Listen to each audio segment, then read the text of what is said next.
भाजपची विजय घोडदौड लातूरमध्ये काँग्रेस वंचित युतीनं रोखलेली आहे. भाजपला 22 जागांवर रोखून काँग्रेसनं लातूर महापालिकेवर झेंडा फडकवला.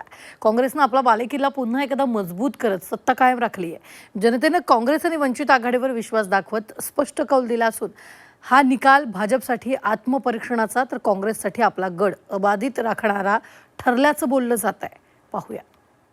काँग्रेस पक्षाचा एजेंडा होता, त्यांनी विकासावर न जाता भावनेवर गेले. भारतीय जनता पक्षाची लातूरमध्ये जी लुडबुड सुरू आहे त्यालाही ठोस उत्तर लातूरच्या मतदारांनी दिलेलं आहे. रवींद्र चव्हाणजींचा जो वक्तव्य आहे त्याचा विपर्यास करण्याचा आणि त्याचा पॉलिटिकल फायदा घेण्याचा तिथे काँग्रेसने प्रयत्न केला आणि ते त्या प्रयत्नात यशस्वी झाले. महापालिका निवडणूक प्रचारादरम्यान भाजपचे प्रदेशाध्यक्ष रवींद्र चव्हाण यांनी केलेलं वादग्रस्त वक्तव्य भाजपसाठी अडचणीचं ठरलं. या वक्तव्याचा थेट परिणाम हा मतदान आणि निकालावर झाल्याचं दिसतंय. लातूर महापालिकेची सत्ता मिळवण्यासाठी भाजपकडनं मुख्यमंत्री देवेंद्र फडणवीसांनी सभा घेतल्या, जोरदार प्रचारही केला. मात्र या सर्व प्रयत्नांनंतर भाजपला अपेक्षित यश मिळू शकलं नाही. लातूर महानगरपालिकेत काँग्रेस वंचित युतीला 47 जागा मिळाल्या आहेत. भाजपला 22 जागा मिळाल्या आहेत, तर राष्ट्रवादी काँग्रेस अजित पवार गटाला केवळ 1 जागा मिळाली आहे. दरम्यान या निवडणुकीत काँग्रेसनं विकासाच्या मुद्द्यांवर राजकारण न करता भावनिक राजकारण केल्याचा आरोप भाजपचे आमदार संभाजी पाटील निलंगेकर यांनी केलाय. काँग्रेस पक्षाचे अमित देशमुख यांनी शेवटच्या क्षणापर्यंत, त्यांनी शेवटच्या मोमेंट पर्यंत मतदान त्यांनी विकासावर कधीच मागितलेलं नाही किंवा त्यांनी स्वतःच्या आपण काय लातूरकरांना देणार याच्यावर त्यांनी शेवटपर्यंत मतदान कधीच मागितलं नाही. त्यांनी शेवटचंही त्यांची पोस्ट जर आपण पाहिली तर त्यांनी तेच सांगितले की विलासरावांच्या आठवणीवरच आपण त्या ठिकाणी मतदान करावं. हे फक्त आणि फक्त हा जो काही काँग्रेस पक्षाचा एजेंडा होता, त्यांनी विकासावर न जाता भावनेवर गेले. मात्र निलंगेकरांनी केलेले आरोप काँग्रेसचे आमदार अमित देशमुखांनी फेटाळले.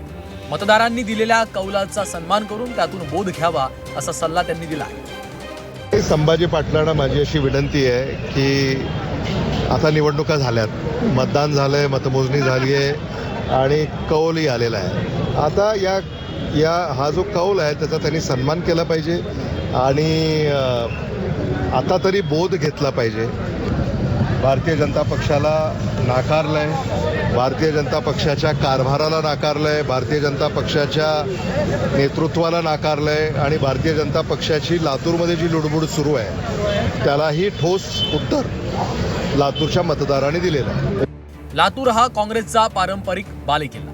रवींद्र चव्हाणांच्या वक्तव्याचा विपर्यास करत त्याचा राजकीय फायदा घेतला गेला आणि त्यात विरोधक यशस्वी ठरले असं भाजपचे आमदार परिणय फुकेंनी म्हटलं. दरम्यान भाजपातील अंतर्गत गटबाजी, भाजपच्या विरोधात निवडणुकीत उभी राहिलेली नमो आघाडी याचा एकत्रित फटका भाजपला बसल्याचं राजकीय विश्लेषकांचं मत आहे. तर लातूर जे आहे पारंपरिकरित्या काँग्रेसचाच बालेकिल्ला राहिलेला आहे. काँग्रेसच तिथे नेहमी निवडून येत चाललेली आहे आणि रवींद्र चव्हाणजींचा जो वक्तव्य आहे त्याचा विपर्यास करण्याचा आणि त्याचा पॉलिटिकल फायदा घेण्याचा तिथे काँग्रेसने प्रयत्न केला आणि ते त्या प्रयत्नात यशस्वी झाले. भारतीय जनता पार्टीनं स्वतःहून ही महानगरपालिका काँग्रेसच्या घशात घातली की काय असं चित्र निर्माण झालेलं आहे. याचं मूळ कारण असं आहे की भारतीय जनता पार्टीच्या ज्या निष्ठावंत कार्यकर्त्यांनी उमेदवाऱ्या दाखल केलेल्या होत्या यांना शमिण्यामध्ये भारतीय जनता पार्टीला यश आलेलं नाही.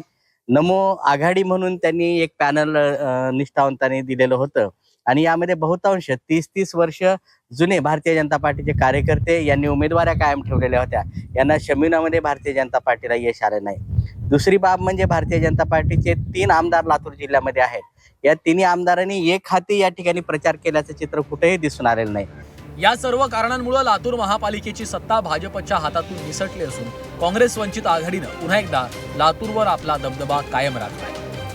वैभव बालकुंदे, झी 24 तास, लातूर.